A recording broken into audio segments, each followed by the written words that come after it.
Well, I think 2015 was a spectacular year for Indian startups. I think a lot of Indian startups went on the map. They have global investors, local investors, people from all parts of the world who are looking at India saying, wow, India is about to have a resurgence.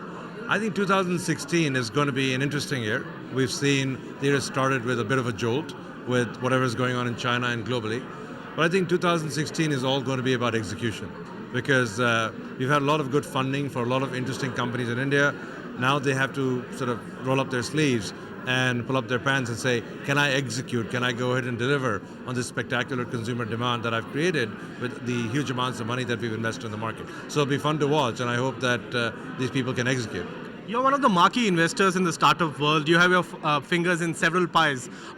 But one trend that we observed towards the end of last year was that the paychecks became a little smaller and the pressure on the startup to deliver as far as a return on investment is concerned also became more. And therefore you saw a lot of job cuts, you saw a lot of rationalization. Do you expect the belts to be tightened furthermore in 2016 as the investors want to return on their moolah? Well, I think the important part is in a startup, there is never a situation where the belts don't need to be tight. Remember, you're dealing with other people's money, and you have to be very cautious and very careful because you have to give it back with return or sood ke saath, right? You have to return the money. So it's very important that you don't overspend or you don't spend it in a flagrant way because you want to make sure you can generate return for investors and therefore encouraging more investors to invest in the ecosystem. So I think the belts needed to be tightened, and it's a good thing that they're tightened, and I think the pressure needs to continue. I think one thing which the Indian media and the Indian market needs to understand, startup investing is a portfolio investment, right? Portfolio game. There will be 100 companies that people invest in.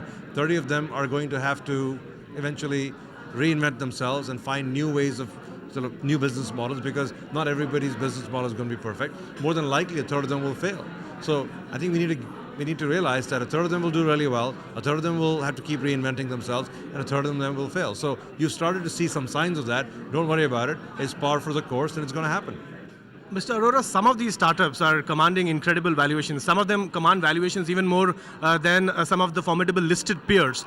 And therefore, the regulator has wondered, why is it that none of these startups are listing on the Indian bourses? In fact, they had come out with a regulatory regime, easing the rules as far as startup listing is concerned. We haven't really seen much action over there. What more would you expect in the regulatory framework so that perhaps 2016 could see a few big bang listings from the startup space?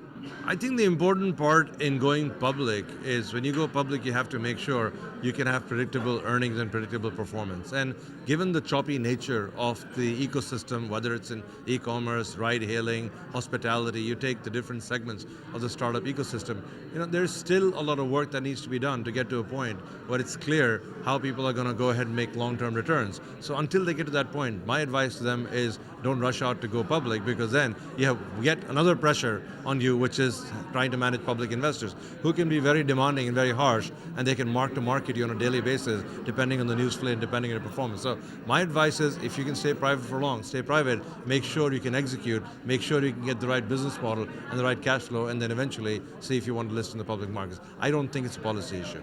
Mr. Arora, last time we spoke, you did mention that a lot of money is indeed being burnt by startup companies on advertising, on branding, and perhaps they're veering away from the product itself.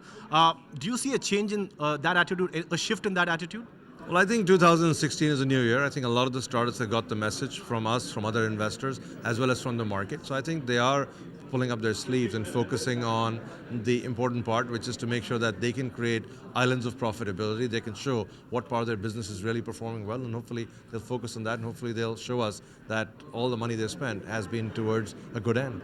Find us on Facebook at facebook.com/ETNow and don't forget to click the like button. You can also follow us on Twitter at ETNowLive. To stay updated with all our programming, hit the subscribe button on our YouTube channel by logging on to youtube.com/user/ETNow.